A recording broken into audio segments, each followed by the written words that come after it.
Assalamualaikum warahmatullahi wabarakatuh. Perkenalkan, nama saya Jihan Dwi Aryani. NIM saya 19 10 10 1009. Kali ini saya akan menjelaskan mengenai isu permasalahan terkait pertanian. Dengan mengambil studi kasus, identifikasi alih fungsi lahan pertanian, dan kondisi sosial ekonomi masyarakat daerah pinggiran di Kecamatan Gunung Pati, Kota Semarang. Seperti yang kita tahu, Indonesia memiliki potensi yang sangat besar di sektor pertanian. Sektor pertanian sendiri memiliki ketahanan di masa krisis sekalipun, seperti yang kita tahu, di masa pandemi COVID-19, sektor pertanian memberikan kontribusi pertumbuhan 2,59% pada kuartal 4 di tahun 2020. Selain itu, untuk subsektor tanaman pangan memiliki pertumbuhan 10,49%. Akan tetapi, tidak menutup kemungkinan di sektor pertanian juga memiliki berbagai permasalahan seperti alih fungsi lahan, konservasi lahan, dan menurunnya sumber daya air yang mempengaruhi dari produksi pertanian. Untuk itu, permasalahan-permasalahan terkait pertanian harus segera kita selesaikan agar sektor pertanian dapat memberikan kontribusi maksimalnya terhadap pertumbuhan ekonomi di pertanian. Selanjutnya, saya akan menjelaskan mengenai permasalahan di sektor pertanian terkait studi kasus yang saya ambil. Permasalahan terkait alih fungsi lahan di studi kasus yang saya ambil yang terdapat di Kecamatan Gunung Jati, terdapat sebuah permasalahan yaitu tingkat alih fungsi lahan pertanian ke aktivitas non-pertanian di Kecamatan Gunung Pati selama 10 tahun dengan rentang tahun dimulai tahun 1996 sampai 2006 sebesar 568,874 hektar atau dengan rata-rata 56,9 hektar per tahunnya. Pola alih fungsi lahan yang terjadi memiliki pola yang dimulai dari arah barat dan menyebar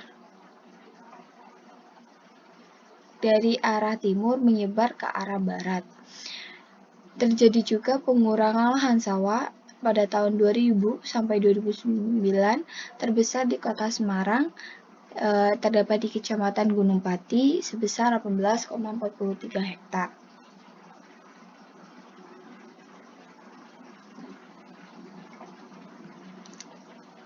Ruang lingkup studi kasus yaitu wilayah keseluruhan Kecamatan Gunung Pati dengan luas 5.399 hektar dengan terdapat 16 kelurahan. Menariknya, dalam RDTRK Kota Semarang, Kecamatan Gunung Pati ditetapkan dengan fungsi utama berupa lahan hijau sebagai daerah konservasi dan pertanian, sehingga alih fungsi lahan pertanian harus dibatasi.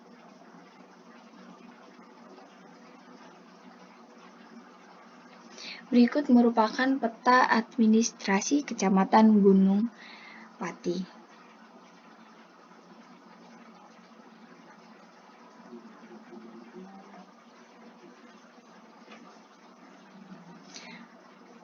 Kecamatan Gunung Pati merupakan salah satu daerah pinggiran Kota Semarang yang saat ini karakteristik wilayahnya menyerupai daerah pedesaan di mana lahan pertanian mendominasi wilayahnya. Menurut hasil penelitian yang pernah dilakukan oleh Haryanto tahun 2010, Kecamatan Gunung Pati merupakan kecamatan dengan konservasi lahan sawah yang paling besar daripada kecamatan-kecamatan lain di daerah pinggiran Kota Semarang. Adanya universitas negeri yang berada di Kecamatan Gunung Pati menjadi faktor pendorong terjadinya alih fungsi lahan untuk aktivitas pertanian karena terjadi tarikan aktivitas.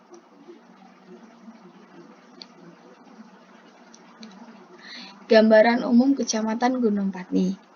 Kecamatan Gunung Pati merupakan daerah yang cenderung berbukit-bukit dan beriklim tropis agak basah serta memiliki curah hujan tertinggi berkisar antara 2.400 sampai 2.600 mm per tahun. Kecamatan Gunung Jati memiliki kemiringan tanah yang bervariasi dengan topografi rata-rata berkisar 22% atau tergolong curam.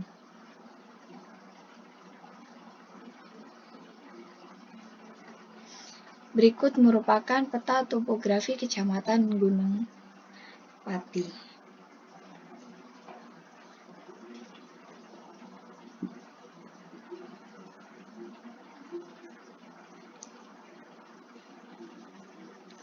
Selanjutnya yaitu analisis perkembangan pemanfaatan lahan.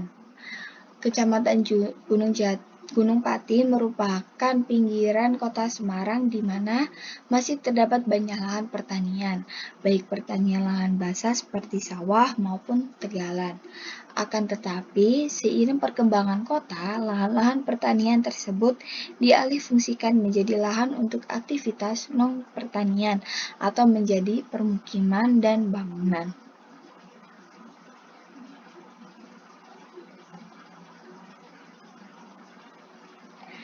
Konservasi lahan yang dulunya merupakan lahan pertanian menjadi lahan terbangun pada tahun 1994 ke tahun 2001 terjadi di bagian utara, yaitu tepatnya di Kelurahan Saden dan Kelurahan Sukarejo yang merupakan kelurahan yang paling dekat dengan pusat kota, dan pada Kelurahan Sekaran yang merupakan lokasi dari Universitas Negeri Semarang.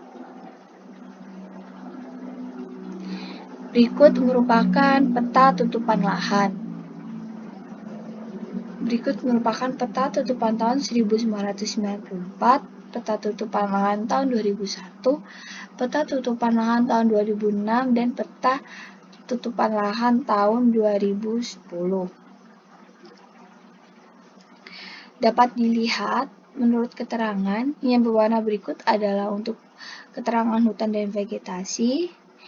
Warna berikut merupakan keterangan lahan sawah. Lahan berikut merupakan lahan terbuka. Warna berikut merupakan untuk keterangan badan air. Warna berikut merupakan keterangan untuk permukiman dan bangunan. Dan warna berikut merupakan warna untuk keterangan tegalan. Bisa dilihat dan dapat dibandingkan peta tutupan lahan sebelah kiri dan peta tutupan lahan sebelah kanan memiliki perubahan.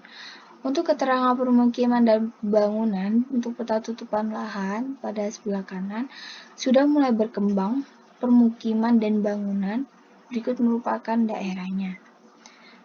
Sedangkan peta sebelah kiri belum masifnya permukiman dan bangunan.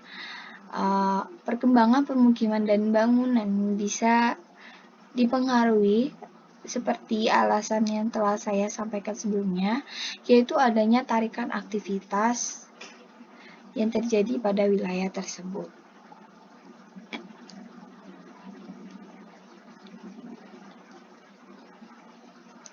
Pada tahun 2001 ke tahun 2006 dan 2010 terjadi perkembangan permukiman yang semakin banyak pada Kelurahan Saden dan Kelurahan Sukarejo.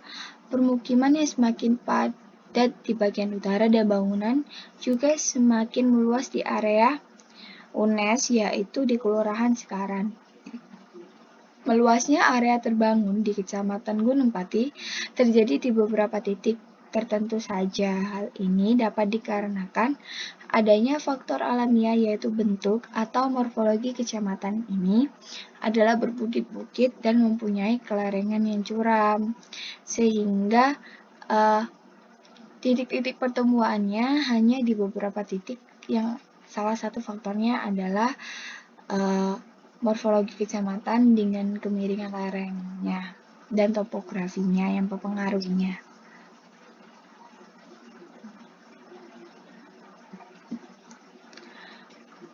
Berikut merupakan peta perubahan lahan pertanian menjadi lahan terbangun pada tahun 1994 sampai tahun 2012. Peta berikut menunjukkan Perubahan lahan yang ditunjukkan dengan warna coklat untuk lahan terbangun yang dulunya merupakan daerah atau lahan tegalan, dan hijau untuk lahan terbangun yang dulunya merupakan sawah. Selebihnya yang tidak berwarna atau yang berwarna putih dulunya adalah lahan-lahan peruntukan lain, termasuk lahan pertanian yang tidak terjadi perubahan, sehingga dalam hal ini terabaikan. Jadi yang sudah mulai perubahan lahan yaitu di Kelurahan Sadeng dan Sukorejo, Kelurahan Sekaran, ini banyak sekali perubahan lahan pertanian menjadi lahan terbangun.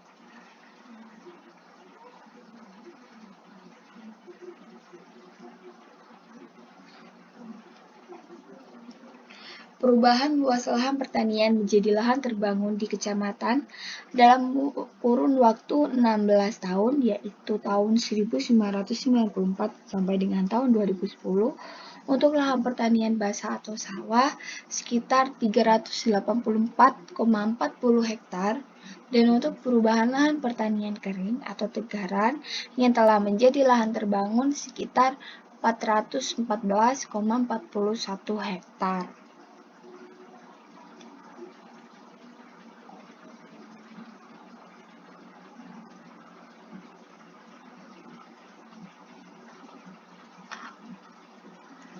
Perkembangan alih fungsi lahan pertanian ini banyak terjadi pada area strategis seperti area yang dekat dengan pusat kota, kawasan pendidikan, pinggiran jalan utama, dan pada koridor yang menjadi pintu masuk Kecamatan Gunung Pati.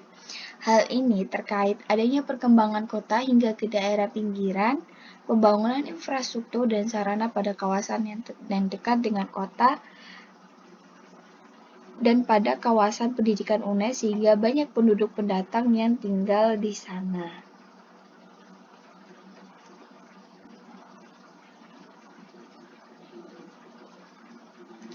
Berikut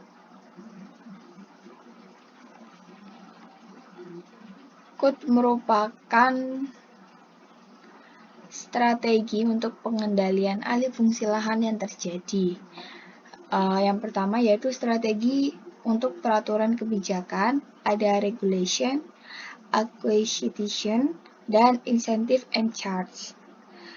Pada regulation, melalui pendekatan ini, mengambil kebijakan perlu menetapkan sejumlah aturan dalam pemanfaatan lahan yang ada, seperti berbagai pertimbangan teknis, ekonomis, dan sosial. Pengambil kebijakan bisa melakukan perwilayahan atau zoning terhadap lahan yang ada, serta kemungkinan bagi proses alih fungsi lahan.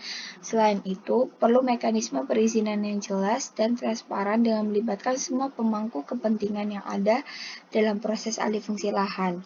Dalam tataran praktiknya, pola ini telah diterapkan pemerintah melalui penetapan rencana tata ruang wilayah dan pembentukan tim 9 di tingkat kabupaten dalam proses alih fungsi lahan.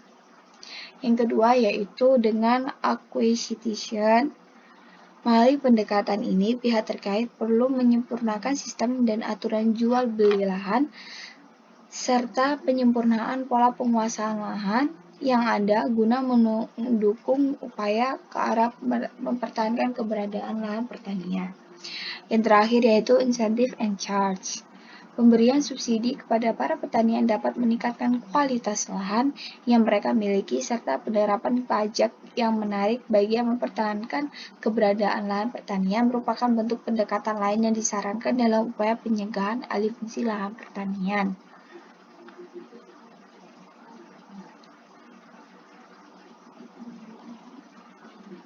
Selanjutnya yaitu strategi partisipasi masyarakat. Berikut merupakan bagian dari partisipasi masyarakat untuk pengendalian alih fungsi lahan. Yang pertama yaitu adanya kontribusi dari pemerintah, masyarakat, LSM, dan swasta yang bergabung dalam partisipasi pemangku kepentingan, membentuk forum komunikasi pemangku kepentingan sehingga dapat melakukan pengendalian alih fungsi lahan.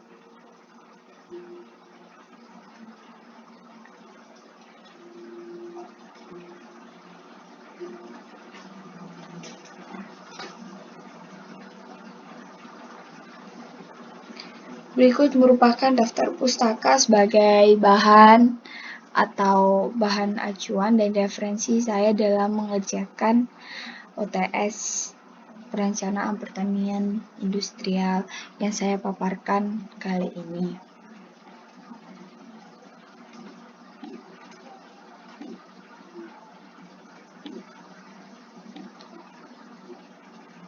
Sekian penjelasan dari saya.